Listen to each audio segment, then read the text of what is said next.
सात संगत जी, प्यार से कहना धन्यकार जी। सात संगत जी, आज का टॉपिक है हमारा बाबा सज्जन सिंह जी की जीवनी।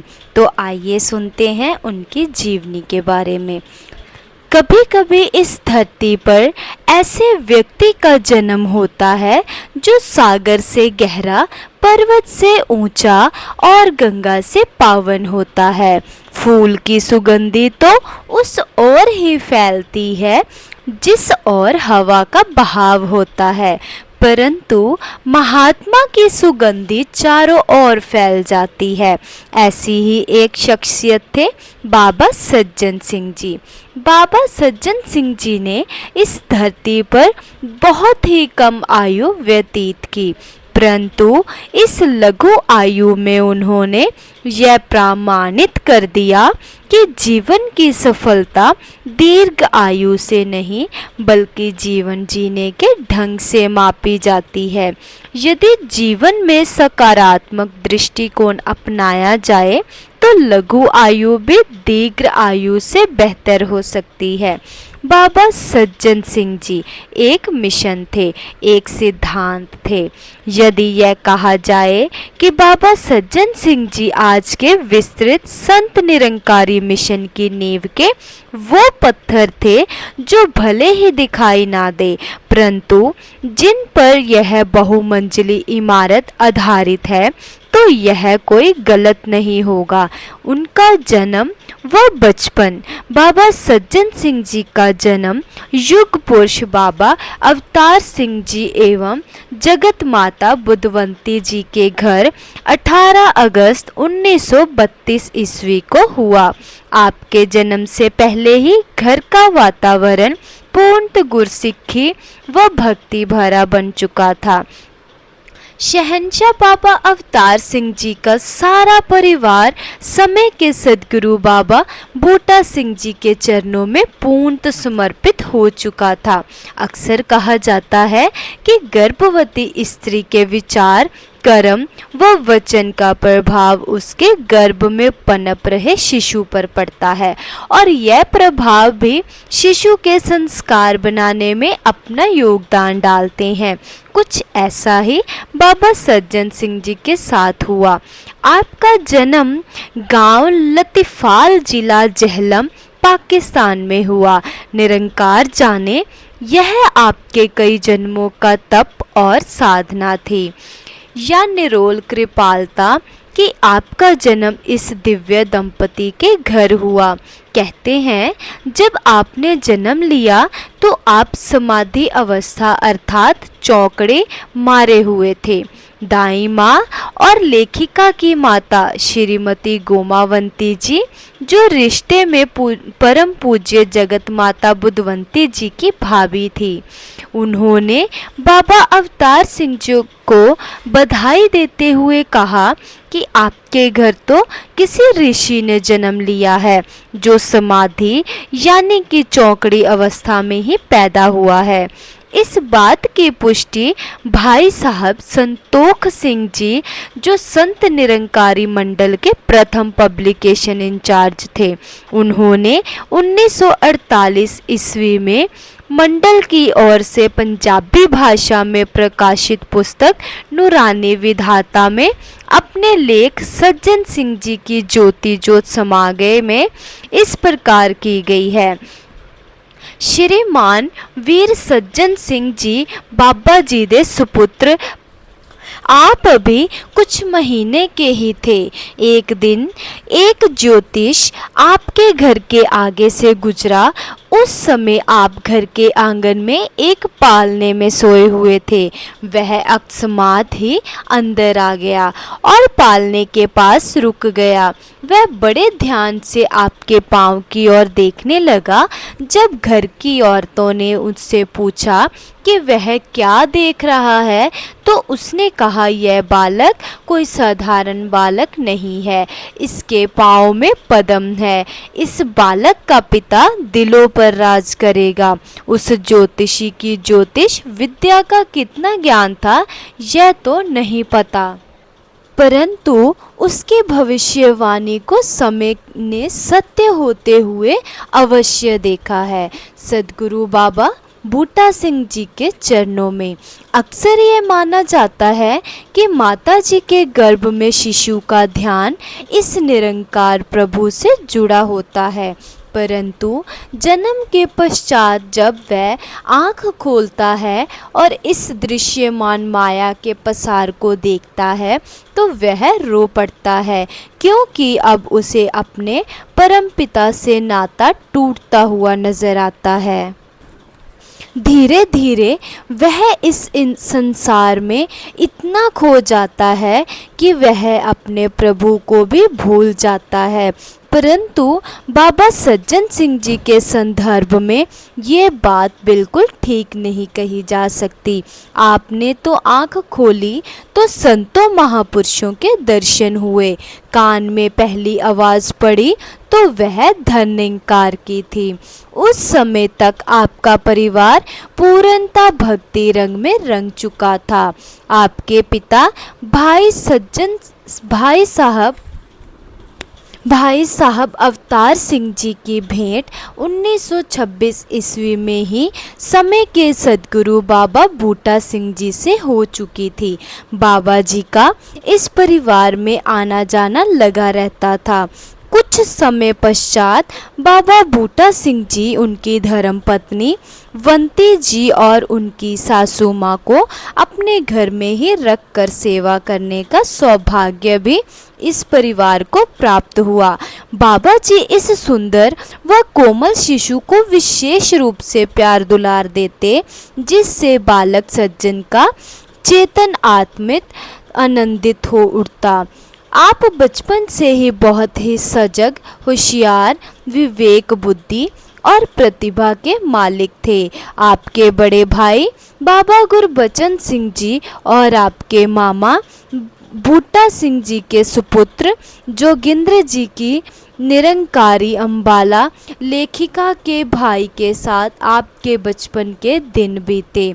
अभी आपने अच्छी तरह से बोलना भी नहीं सीखा था कि बाबा बूटा सिंह जी ने हाथ हिलाकर आपको समझाना कि यह निरंकार है, और बाद में आपसे पूछना कि निरंकार कौन सा है, और आपने नन्हे से हाथों से हाथ हिला देना तो आप बहुत खुश होते और उनके वरदानों से आपका दामन भर देते। कई बार बाबा बूटा सिंह जी नन्हे बालक सज्जन और गुरुबचन को कहते, बेटा निरंकार को अपनी गलवकड़ी में ले लो, तो भागते हुए ये बच्चे बाबा जी के गले लग जाते। तो बाबा जी अति प्रसन्न होकर आशीर्वाद देते कि ब्रह्म ज्ञान तो इन बच्चों ने समझा है, क्योंकि इन्हें निरंकार के साकार स्वरूप के प्रेम का पता चल गया है। सज्जन सिंह जी का बाल्यकाल बाबा बूटा सिंह जी के चरणों में बीता और मई 1943 ईस्वी से लेकर 1948 ईस्वी तक का समय अपने शहंशाह बाबा अवतार सिंह जी के चरणों में बिताया। बाल्यावस्था से जवानी तक का समय आप पूर्णता एक गुरसिख बनकर जिए। आप अभी बहुत छोटे ही थे कि बाबा बूटा सिंह जी परिवार सहित आपके घर रावलपिंडी में ही रहा करते थे। घर में महापुरुषों का आना जाना लगा रहता था। स्कूल से आते ही आप अपने नन्हे नन्हे हाथों से महापुरुषों की सेवा करते और उनकी खुशी प्राप्त करते। बाबा बूटा सिंह जी से तो आपने बहुत ही प्यार दुलार लिया। मई 1943 ईस्वी में कोहमरे पाकिस्तान में जब बाबा बूटा सिंह जी ने इस नश्वर शरीर को त्यागा, उस समय आप वहीं पर थे। जब बाबा बूटा सिंह जी ने संत निरंकारी मिशन की बागडोर शहंशाह बाबा अवतार सिंह जी के मजबूत हाथों में पकड़ा दी, तो आपने भी शहंशाह जी को गुरु समझकर ही पूजा की तथा उनमें और निरंकार में कोई अंतर ना माना। पढ़ाई एवं व्यवसाय। आप रावलपिंडी में पढ़ने लगे। छोटी उम्र में ही पढ़ाई में आपकी बहुत रुचि थी, फलत आपने एक वर्ष में 2 कक्षाएं इकट्ठी पास की और अपने बड़े भाई बाबा गुरबचन सिंह जी के सहपाठी बन गए। आपने खालसा स्कूल रावलपिंडी से 8वीं कक्षा पास की। इस समय तक भारत की स्वतंत्रता की लड़ाई जोर पकड़ चुकी थी। देशवासियों की देशभक्ति को देखते हुए अंग्रेज सरकार यह समझ चुकी थी कि अब भारतवर्ष पर अधिक समय तक राज करना सरल नहीं। उन्होंने बांटो और राज्य करो, डिवाइड एंड रूल्स की नीति अपनाई और भारत की साधारण जनता को जाति पाति और मजहब के नाम पर बांट दिया। जनसाधारण के मनों में नफरत और द्वेष की दीवारें बढ़ने लगी। परिणाम मत स्थान स्थान पर लूट मार, दंगे फसाद होने लगे। जो लोग सदियों से गांवों और शहरों में परस्पर भाईचारे की भावना से रह रहे थे, एक दूसरे का जान न्यौछावर करने को तैयार थे। वे एक दूसरे के खून के प्यासे बनने लगे थे। इस समय आपके चाचा गोपाल सिंह जी प्रेमी दिल्ली में रह रहे थे। अपनी पढ़ाई को जारी रखने और उनसे स्पेयर पार्ट्स के व्यवहार के ढंग सीखने के ध्यान से शहंशाह बाबा अवतार सिंह जी ने आपको दिल्ली भेज दिया। रावलपिंडी से दिल्ली पहुंचकर आपने अपनी पढ़ाई को भी जारी रखा और 10वीं कक्षा की परीक्षा की तैयारी करने लगे। विवेक बुद्धि के स्वामी, आप बचपन से ही हाजिर जवाब थे। हर बात का उत्तर शीघ्र ही बड़ी बुद्धिमत्ता से दे देते। स्कूल के अध्यापक भी आपकी समझदारी पर खुश थे और जब भी बाबा अवतार सिंह जी को मिलते तो बड़ी प्रसन्नता से उन्हें बताते कि किस उत्साह से उनके बच्चे पढ़ाई के साथ साथ स्कूल के अन्य कार्यों व उत्सवों में भी सक्रिय भाग लेते हैं। आप सही को सही कहने से कभी ना हिचकिचाते। एक बार आप अपने सहपाठियों के साथ किसी घर में बैठे थे। बात चलती चलती अंग्रेजी वस्तुओं पर आ पहुंची। हर कोई विदेशी वस्तुओं की प्रशंसा करता जाए। आपने देखा कि अंग्रेजी बोलना, अंग्रेजी वस्तुओं का इस्तेमाल करना, अंग्रेजी ढंग से खाना पीना पहनना आधुनिकता का चिन्ह माना जाने लगा है और अपने देश की वस्तुओं को तुच्छ कहा जा रहा था। तो आपसे रहा न गया। आप एकदम खड़े होकर कहने लगे, दोस्तों, हमारे देश और हमारी संस्कृति में बहुत कुछ ऐसा है जिस पर हम आज भी गर्व कर सकते हैं और कल भी करते रहेंगे। क्या आप विलायती घी डालडा खाना पसंद करते हो? उस समय उत्तरी भारत के सभी लोग देसी घी का ही इस्तेमाल करते थे और डालडा घी को मजबूरी में ही कोई खाता था। आज भी हम में से हर कोई देसी घी को ही ताकतवर समझता है और देसी दवाइयाँ ही रोग को जड़ से उखाड़ने वाली समझी जाती है, क्योंकि इन दवाइयों की प्रतिक्रिया कम होती है। हमारे देश से देसी जड़ी बूटियाँ दूर देशों में दवाइयों के लिए मंगवाई जाती है। यही बस नहीं, हमारी भारतीय संस्कृति और सौंदर्य भी बेमिसाल है। आप अपनी आँखों से विदेशी ऐनक उतार कर देखें तो जान जाएंगे कि यह हमारा देश ही है जिसको ऋषियों मुनियों की धरती कहा जाता है। हमारे देश की संस्कृति जिसमें बड़ों का आदर सत्कार, छोटों से स्नेह, मेहमान की सेवा, प्रीत प्यार और हमदर्दी आदि कुछ ऐसे आकर्षण हैं जिनको अन्य देश वालों ने भी अपनाना चाहते हैं। इसलिए यह समझ लेना चाहिए कि हर चमकती वस्तु सोना नहीं होती। हमें जो दूसरों के पास अच्छा है उसे ले लेना चाहिए और जो हमारी संस्कृति में अच्छा है उसे फैलाना चाहिए। काव्य रुचि आपको अपने मन की बात कहने की प्रभावशाली कला आती थी। सही बात को सही ढंग से कहना आपका कमाल था। आप अपनी बात भी कह जाते और सुनने वाले को बुरा भी ना लगता। आप बचपन से ही कविता लिखते थे। जो भी बात कहनी होती उसे कविता का रूप देकर प्रस्तुत कर देते। जब आप स्कूल में पढ़ते थे तो आपको ध्यान आया कि यह शरद ऋतु में कोट पैंट सिलवाए जाएं। आपने कविता की कुछ लाइनें लिखकर अपनी मांग को अपने पिता शहंशाह बाबा अवतार सिंह जी के चरणों में रख दिया। शहंशाह जी को आपका यह काव्य ढंग बहुत पसंद आया। उन्होंने हंसकर कहा, सज्जन, हम तो जब गुरुद्वारे के स्कूल जाते थे तो एक लंबा सा कुर्ता और पैजामा पहन कर जाते थे। सज्जन सिंह जी की हाजिरी जवाब तो थे ही। एक दिन कहने लगे, शहंशाह जी, आप तो एक गरीब माँ बेटे के बेटे थे, पर मैं तो दीन दुनिया लोक परलोक के शहंशाह का बेटा हूँ। यह सुनकर शहंशाह जी हंस पड़े और इस ढंग से की गई उनकी फरमाइश भी पूरी कर दी। गुरमत तो सज्जन सिंह जी के रोम रोम में बसी हुई थी। आपने शहंशाह जी को पिता से बढ़कर सद्गुरु मानते हुए उनके हर आदेश का पालन किया। उन्होंने स्वयं लिखा है, कुल दुनिया दा मालिक जेड़ा एदी रहमत इस्तेमान मेरे ਲਈ है पूरा सतगुरु हाँ चाहे इस दी संतान।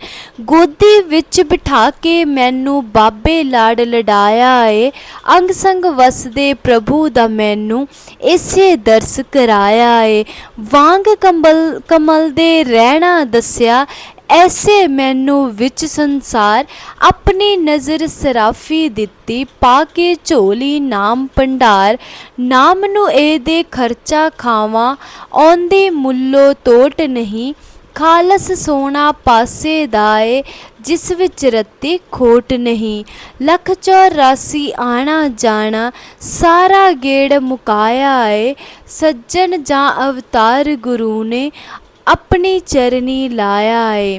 बाणी सज्जन सिंह जी संपूर्ण अवतारवाणी। चुंबकीय व्यक्तित्व। सज्जन सिंह जी साहसी मेहनती और लगन से काम करने वाले थे। दातार ने सुंदर रूप रंग कद काठ तो बख्शा ही था, साथ ही आपका रहन सहन का अंदाज भी सदा शाही ठाठ बाट वाला रहा। आप जो भी कपड़े पहनते वे इस ढंग से पहनते कि उनमें से सुंदरता की झलक पड़े। देश के बंटवारे के बाद आपने परिवार के साथ दिल्ली के पहाड़गंज गलियों में एक मकान में रहने लगे। यहाँ पर परम पूज्य गोपाल जी प्रेमी भी थे। प्रेमी जी और सज्जन सिंह जी का बहुत गहरा संबंध था। उन्होंने काम सीखने के लिए आपको दिल्ली में एक सेठ की दुकान पर बिठा दिया। आप बहुत ईमानदार और मधुरभाषी थे। अपनी मीठी जुबान से ही ग्राहक का मन मोह लेते थे। परिणाम स्वरूप ग्राहक आपसे सौदा लिए बिना वापस ना जाते। बहुत बार तो ऐसा होता है कि ग्राहक आपको ही दुकान का मालिक समझ बैठते। आपके मीठे और मधुर व्यवहार के कारण ही ग्राहकों की संख्या बढ़ने लगी और सेठ भी आपके कार्य से खुश रहने लगा। बाबा सज्जन सिंह जी एक अद्भुत व्यक्तित्व के मालिक थे। वह सभी के प्रिय थे। यदि बुजुर्गों में बैठते तो बुजुर्गों जैसी बातें करते और यदि बच्चों में बैठते तो बच्चों जैसी सी बातें करते। संगतों के प्यार सत्कार और सेवा में वह जीवन का हर क्षण बिताते। जगत माता जी के लाड प्यार में तो वह सदा हंसते मुस्कुराते नजर आते। आप परिवार के सभी सदस्यों को आवश्यकताओं का ध्यान रखते। देश के बंटवारे के कारण बहन नंद जी की शादी जल्दी ही करनी पड़ गई। आप यही कहते कि बहन नंद को तो मैं पढ़ा नहीं सका, परंतु छोटी बहन चरणजीत को बहुत पढ़ाऊंगा।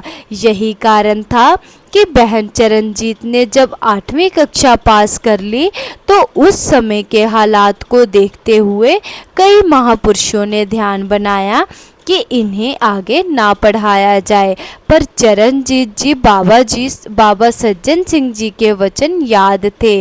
उन्होंने उस वचन को मानते हुए 10वीं की परीक्षा पास की और कुछ समय के पश्चात ही उनकी शादी भाई साहब गोविंद सिंह जी, जो आजकल मंडल की कार्यकारिणी के महासचिव है, से कर दी गई। संत निरंकारी मिशन के 5 प्रण। आज के विस्तृत संत निरंकारी मंडल की रूपरेखा तैयार करने का श्रेय बाबा सज्जन सिंह जी को ही जाता है। आप बहुत दूर अंदेश थे। कहते हैं एक बार बाबा बूटा सिंह जी ने बेरों की टोकरी ली और एक के पीछे एक बेर रखकर लंबी कतारें बना दी। जब जगत माता बुधवंती जी धर्म पत्नी शहंशाह बाबा अवतार सिंह जी से पूछा कि बाबा जी आप यह क्या कर रहे हो, तो बाबा जी ने उत्तर दिया, बुद्धा मैं महापुरुषों की लाइनें लगा रहा हूँ। आने वाले समय में यह सत्य का प्रचार इतना बढ़ जाएगा कि भक्तों को घंटों तक कतारों में खड़े होने के पश्चात ही नमस्कार का सुअवसर प्राप्त होगा। वह समय आप अपनी आँखों से देखेंगी। यह शब्द पास खड़े सज्जन सिंह जी ने सुने और आपके गुरु वचनों पर अडोल विश्वास ने आने वाले समय का नक्शा आपकी आंखों में भर लिया। आयु चाहे छोटी थी, परंतु सज्जन सिंह जी की आंखों में एक विस्तृत मिशन का सपना था।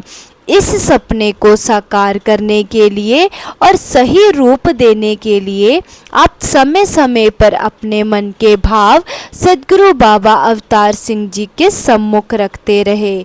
बात सन 1948 ईस्वी में उन दिनों की है जब शहंशाह जी पहाड़गंज दिल्ली में रहा करते थे।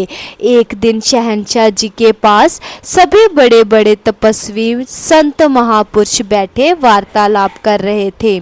बातों बातों में शहंशाह जी ने प्रकट ध्यान किया कि यह मिशन तो अब विश्व भर में फैलना है। गुरसिखों को संसारिक जिम्मेवारियां निभाते हुए भक्ति के आनंद को प्राप्त करने का ढंग सिखाने के लिए कुछ नियमों व सिद्धांतों का पालन करना चाहिए। यह सिद्धांत ऐसे होने चाहिए कि पूरी मानव जाति इस विशाल सत्ता से जुड़कर विशालता को प्राप्त हो। इस विषय पर आप सभी सोच विचार करके कल 5 सिद्धांत व नियम लिख कर लाएं। यह बात बालक सज्जन सिंह जी ने भी सुनी। दिमाग में भविष्य में सद्गुरु की शरण में इकट्ठे बैठकर रहमत लेने वालों में से हर जाति, हर वर्ग, हर मजहब, हर देश अथवा हर भाषा को बोलने वाले लोगों की तस्वीर घूमने लगी।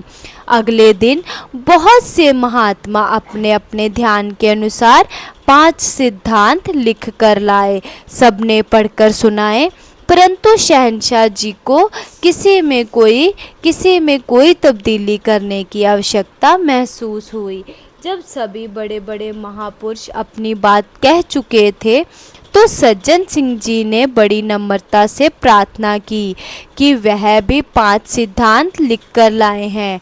यदि आज्ञा हो तो वह पढ़कर सुनाएं। शहंशाह जी के पास बैठे एक महानुभव ने कहा, यहाँ इतने गुरमत के विद्वान बैठे हैं, इनके लिखे सिद्धांतों से तो बाबा जी संतुष्ट नहीं हुए। आप तो कल के बच्चे हैं, आप पूरे विश्व पर लागू होने वाले सिद्धांत कहाँ लिख पाओगे।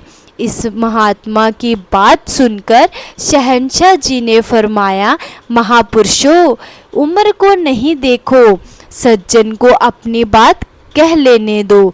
यदि आपको पसंद आई तो मान लेना, वरना रहने देना। जहाँ आपने सबको सुना है, इस संत को भी सुन लो। शहंशाह जी का आदेश पाते ही सज्जन सिंह जी ने 5 सिद्धांत पढ़ दिए। यह सिद्धांत अपने आप में इतने पूर्ण थे कि सभी संतुष्ट हो गए और वाह वाह करने लगे। सभी ने सज्जन सिंह जी की बातों से सहमति प्रकट की। तभी शहंशाह जी ने फरमाया, आपने देखा, सज्जन है तो बच्चा, पर सोच बाबा जी जैसी रखता है। आज से यही 5 नियम संत निरंकारी मिशन के 5 प्रण होंगे और हर जिज्ञासु को ब्रह्म ज्ञान लेने से पहले इन 5 प्रणों को मानने का इकरार करना होगा।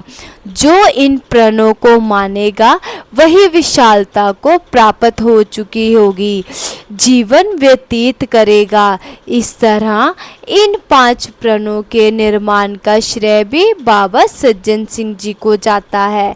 उसके पश्चात तो आपके नाम के साथ भी बाबा शब्द जुड़ गया। संत निरंकारी मंडल की रूपरेखा।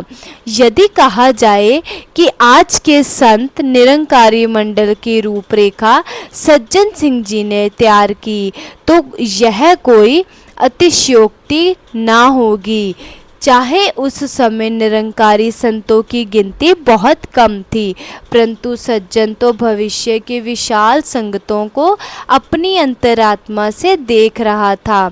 अपने मन की बात अपनी जुबान पर लाते हुए एक दिन शहंशाह जी से उन्होंने फरियाद की, सच्चे पातशाह, आप जिस कदर मानव कल्याण के लिए दिन रात एक कर रहे हैं, इससे स्पष्ट है कि संत निरंकारी मिशन ने तो दुनिया के कोने कोने में फैलकर ही रहना है। ज्यों-ज्यों मिशन का विस्तार बढ़ता जाएगा, त्यों इसकी प्रबंध व्यवस्था भी विशाल होती रहेगी। स्थान स्थान पर सत्संग भवनों के लिए जमीनी खरीदनी, भवन निर्माण कार्य करने आदि के लिए सरकार से भी पत्र व्यवहार करना होगा।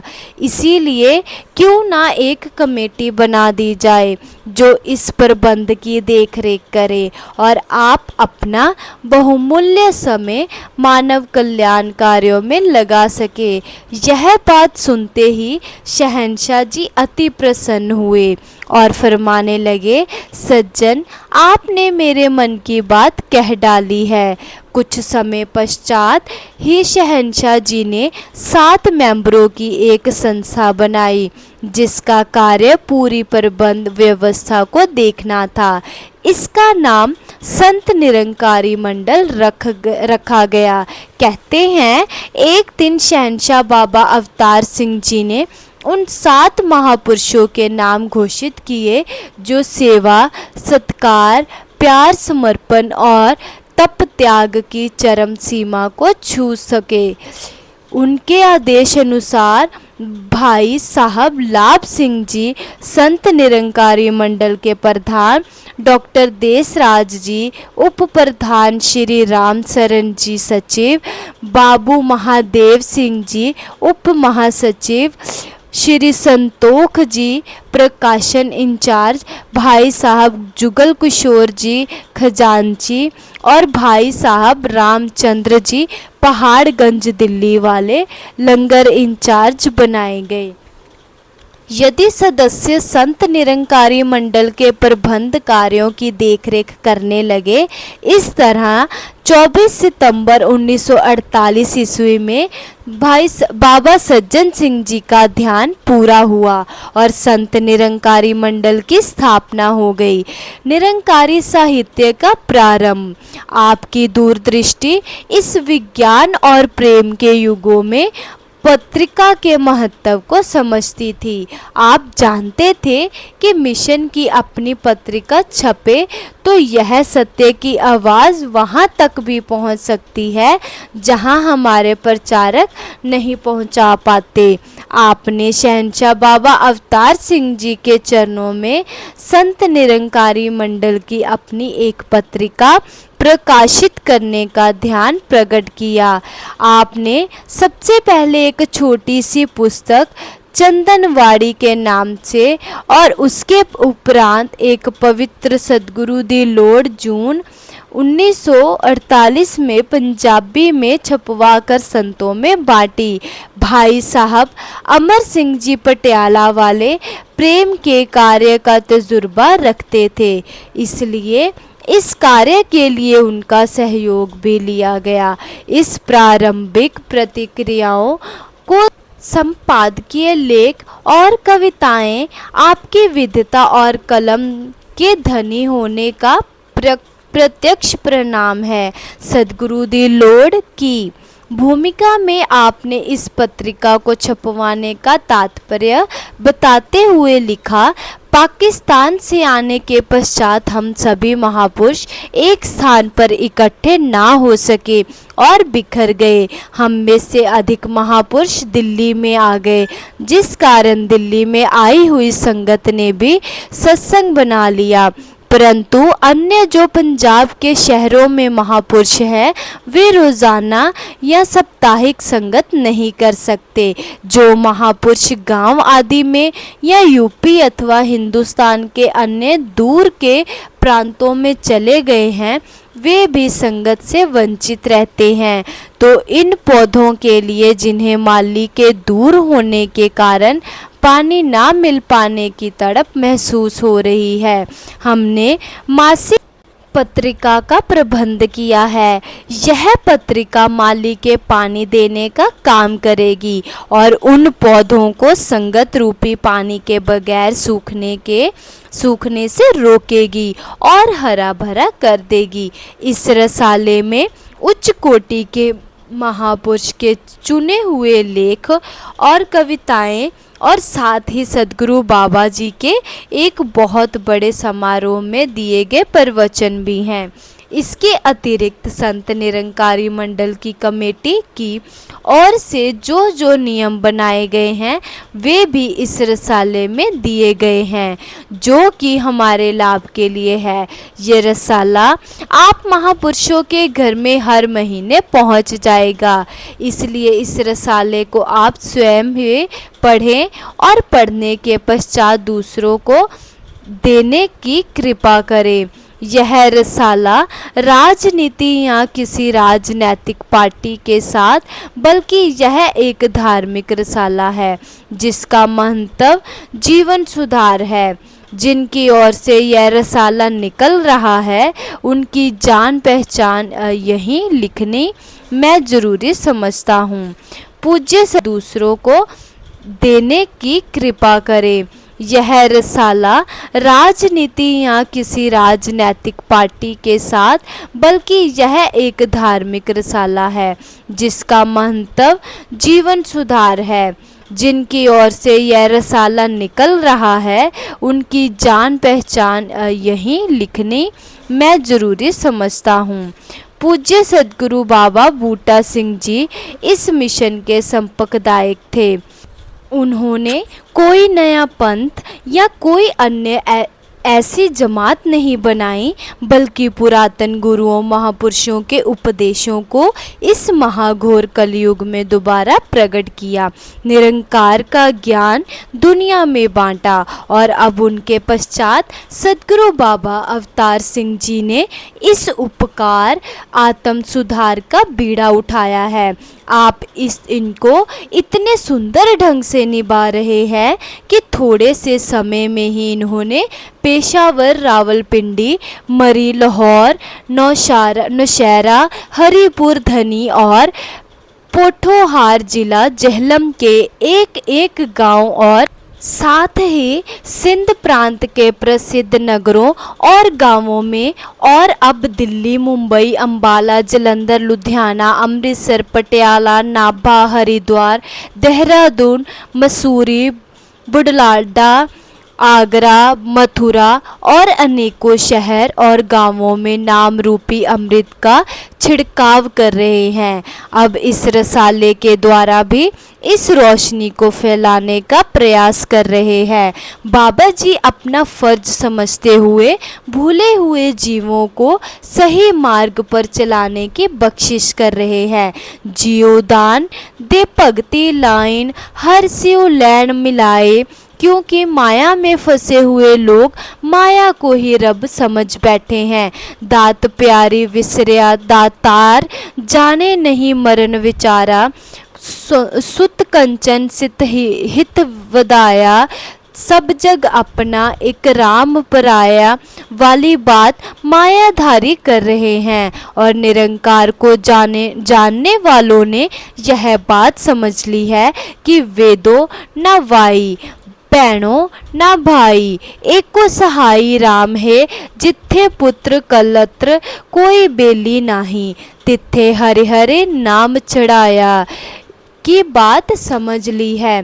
संगत की सेवा पर जीने वाला सज्जन सिंह निरंकारी, इसके पश्चात यही पत्रिका आज तक संत निरंकारी नाम से छप रही है, जो भारत की अनेक भाषाओं में इस सत्य संदेश को घर घर पहुंचाने में सहायक सिद्ध हो रही है।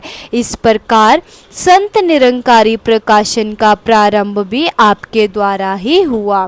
एक महान कवि बाबा सज्जन सिंह जी पैदाइशी कवि थे।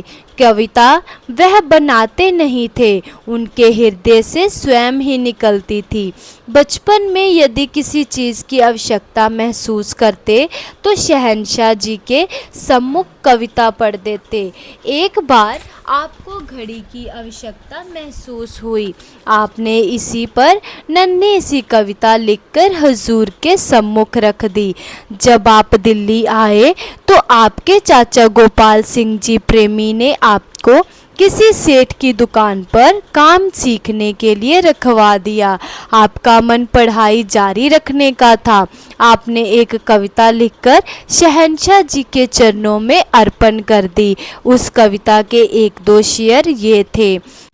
काम मैं मूल नहीं करना, करना मैं पढ़ाई है। काम मैं मूल नहीं करना, करना मैं पढ़ाई है। जे कोई दरते मंगता आ जाए, ओनू भिख्या पाई दाए। जे कोई होवे भुखा प्यासा, जे कोई होवे भुखा प्यासा, ओनू भोजन छकाई दाए। जो कोई कहे मैं पढ़ना है, कि ओनू नहीं पढ़ाई दाए। जे कोई कवे मैं पढ़ना है, कि ओनू नहीं पढ़ाई दाए। गुरु के प्रति श्रद्धा और विश्वास। बाप से बढ़कर गुरु समझकर शहंशाह जी का निरंकार स्वरूप जानकर सत्कार करना आपके जीवन की बहुमूल्य पूंजी थी। आप जी ने अपनी इस प्राप्ति को स्वयं ऐसे लिखा। कुल दुनिया दा मालिक जेड़ा, एदी रहमत इस्तेमान, मेरे ਲਈ है पूरा सतगुरु, हाँ चाहे इस दी संतान। गोदी विच बिठा के मैनू, गोदी विच बिठा के मैनू, बाबे लाड़ लड़ाया है। अंग संग वसदे प्रभु दा मैनू, एने दर्श कराया है। अंग संग वसदे प्रभु दा मैनू, एने दर्श कराया है। वांग कमल दे रहना दस्या, ऐसे मैनू विच संसार। अपनी नज़र सराफी दिती, पाके चोली नाम भंडार। ਨਾਮ ਨੂੰ ਇਹਦੇ ਖਰਚਾ ਕਾਵਾਂ, ਆਉਂਦੀ ਮੁੱਲੋਂ ਤੋਟ ਨਹੀਂ, ਨਾਮ ਨੂੰ ਇਹਦੇ ਖਰਚਾ ਖਾਵਾਂ, ਆਉਂਦੀ ਮੁੱਲੋਂ ਤੋਟ ਨਹੀਂ। ਖਾਲਸ ਸੋਨਾ ਪਾਸੇ ਦਾ ਏ, ਖਾਲਸ ਸੋਨਾ ਪਾਸੇ ਦਾ ਏ, ਜਿਸ ਵਿੱਚ ਰੱਤੀ ਖੋਟ ਨਹੀਂ। ਲੱਖ 84 ਆਣਾ ਜਾਣਾ, ਸਾਰਾ ਗੇੜ ਮੁਕਾਇਆ ਏ, ਸੱਜਣ ਜਾ ਅਵਤਾਰ ਗੁਰੂ ਨੇ अपनी चरनी लाया है, सज्जन जा अवतार गुरु ने अपनी चरनी लाया है। आपका विश्वास व गुरु भक्ति आपकी अपनी वाणी में से इस प्रकार प्रकट हो रही है। एहो मेरी रास्ते पूंजी, एहो मेरी सच्ची शान, एहो मेरी साते धड़कन, एहो मेरे पिंड प्राण, एहो तान मान है मेरा, एदी रहमत ते है मान, तेरा रत है नाड़ा अंदर, तुइयों मेरा है निंकार। सब कुछ तेरा मेरा कुछ नहीं, साजन मेरे है अवतार। सब कुछ तेरा मेरा कुछ नहीं, साजन मेरे है अवतार। वार्षिक संत समागम का प्रस्ताव। यह बात 1948 ईस्वी की है। 1947 ईस्वी में भारत के बंटवारे के कारण जो संगत बाबा बूटा सिंह जी और शहंशाह बाबा अवतार सिंह जी के निरंतर प्रयास से रावलपिंडी, पेशावर, सिंध, लंडी कोतल आदि स्थानों पर स्थापित हो चुकी थी, वह बिखर गई। पाकिस्तान से आकर महापुरुष देश के कई भागों में रहने लगे। इस समय शहंशाह बाबा अवतार सिंह जी दिल्ली में सुबह शाम वचनों की अमृत वर्षा करते थे। जो महापुरुष देश के कोने कोने में बिखर चुके थे, उनके हृदय में सद्गुरु के दर्शनों की तड़प व अमृत वचन सुनने की अभिलाषा निरंतर बनी रहती। इस अभिलाषा को सज्जन सिंह जी के विशाल और प्रेममय हृदय ने अनुभव किया। उन्होंने एक दिन सद्गुरु के चरणों में विनती की कि सच्चे पातशाह, छोटी जुबान से बड़ी बात कहने का साहस कर रहा हूँ। यदि बात ठीक ना हो तो दास पहले से ही क्षमा का प्रार्थी है। दास का निरंतर ध्यान उन महापुरुषों की ओर जा रहा है जो शारीरिक रूप में आपसे दूर हैं। क्यों ना एक वार्षिक संत समागम का आयोजन दिल्ली में किया जाए, जिनमें सभी संत महात्मा एकत्रित होकर आपके दर्शन करें एवं उपदेश भी श्रवण करें और परस्पर एक दूसरे से मिलने का सुअवसर भी प्राप्त करें। आपके इस विचार का शहंशाह जी ने अन्य संतों ने भरपूर स्वागत किया। कौन जानता था कि यह वार्षिक संत समागम आपके ही श्रद्धांजलि समारोह में आरंभित होगा। उन दिनों आप 10वीं की परीक्षा के लिए दिन रात तैयारी में लगे हुए थे। जगत माता बुधवंती जी, आपकी बहन नंद जी और बहनोई कुलवंत जी, बहन चरणजीत जी जालंधर वाले सभी मसूरी में थे, क्योंकि बहन नंद जी शारीरिक रूप में कुछ अस्वस्थ थे। डॉक्टरों ने उन्हें किसी पहाड़ी स्थान पर जाकर जलवायु बदलने का परामर्श दिया था। इसी कारण वे मसूरी में गए हुए थे। इन दिनों आवागमन के साधन और डाक व्यवस्था बहुत सीमित थी। इन्हीं दिनों आपने पूज्य जगत माता जी, बहन नंद जी और चरणजीत जी को पत्र लिखा। आप हसमुख स्वभाव के तो थे ही। आपने बहन नंद जी, जो स्वादिष्ट केक बनाने में माहिर है, उनको संबोधित करते हुए लिखा, आप जानते हैं कि परीक्षा के कठिन परिश्रम के कारण मुझे अच्छी और स्वादिष्ट खुराक की आवश्यकता है। आप मेरे लिए स्वादिष्ट केक बनाकर लाना। कहीं ऐसा ना हो कि आपका केक भट्टी में ही रह जाए और मेरे हुआ भी कुछ ऐसे ही। इस पत्र को मसूरी पहुंचने में 1 सप्ताह लग गया। आप 10वीं की परीक्षा दे रहे थे। एक रात आपका स्वास्थ्य एकदम बिगड़ गया। आपको इरविन अस्पताल में भर्ती कराया गया। डॉक्टर देसराज जी, पूज्य गोपाल सिंह जी प्रेमी सेठ, बाबा गुरबचन सिंह जी और अन्य महात्मा आपके पास थे।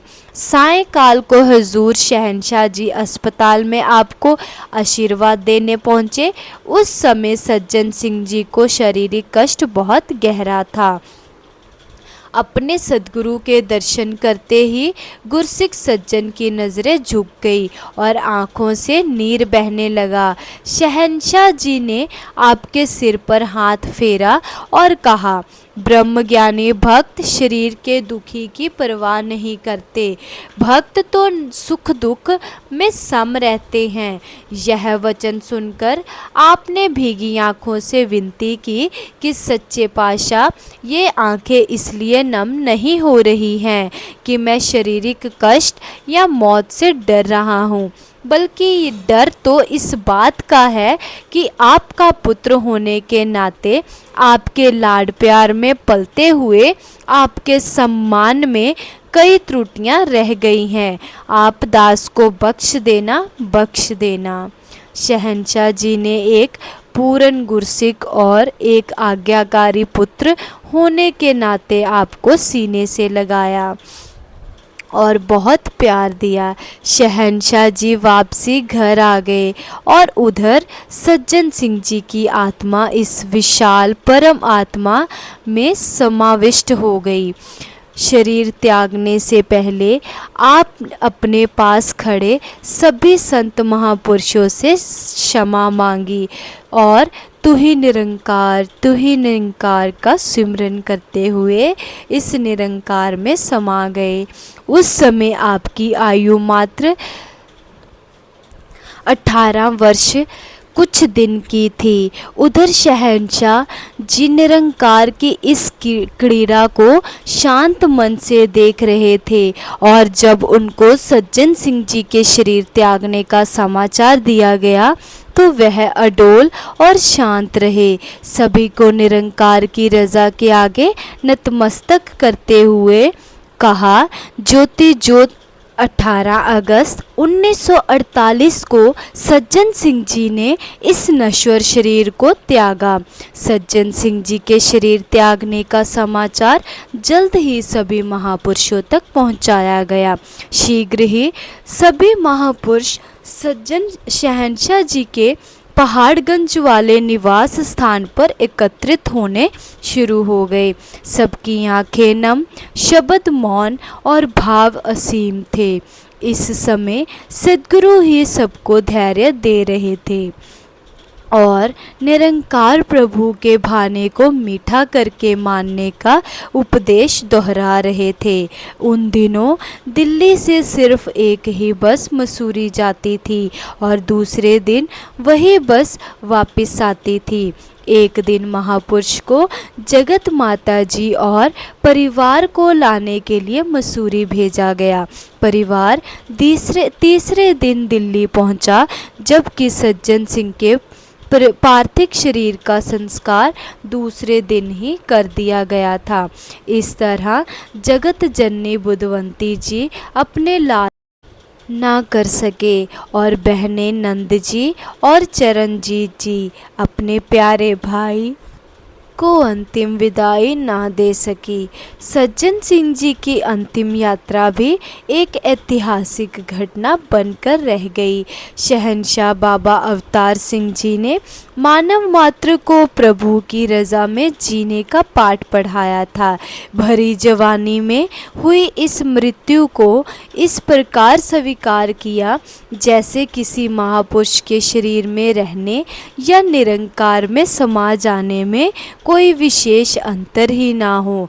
प्रभु इच्छा को ही सर्वोत्तम मानते हुए आपने सज्जन सिंह जी के पार्थिव शरीर को बैंड बाजे के साथ विदाई दी। शमशान घाट तक यह शोभा यात्रा का रूप धारण कर गई। सभी महात्मा तू ही निरंकार जियो, तू ही निरंकार जियो का सिमरन कर रहे थे। आपका पार्थिव शरीर एक फूल से सजी हुई जीप पर रखा हुआ था। इस तरह शहंशाह जी ने सज्जन सिंह जी को उसकी अडोलता के साथ विदाई दी, जैसे उन्होंने कुछ वर्ष पहले गुरसिख रूप में अपने 2 बेटों चक्रवर्ती जी और स्वरूप सिंह जी को निराकार की अमानत समझकर इसके सपुत्र करते हुए समय दिखाई दी। उस समय भी आप शांत, अडोल व स्वभाव रहे और बिना किसी शिकवे शिकायत के निरंकार प्रभु की दी हुई दात को इसके चरणों में अर्पण कर दिया।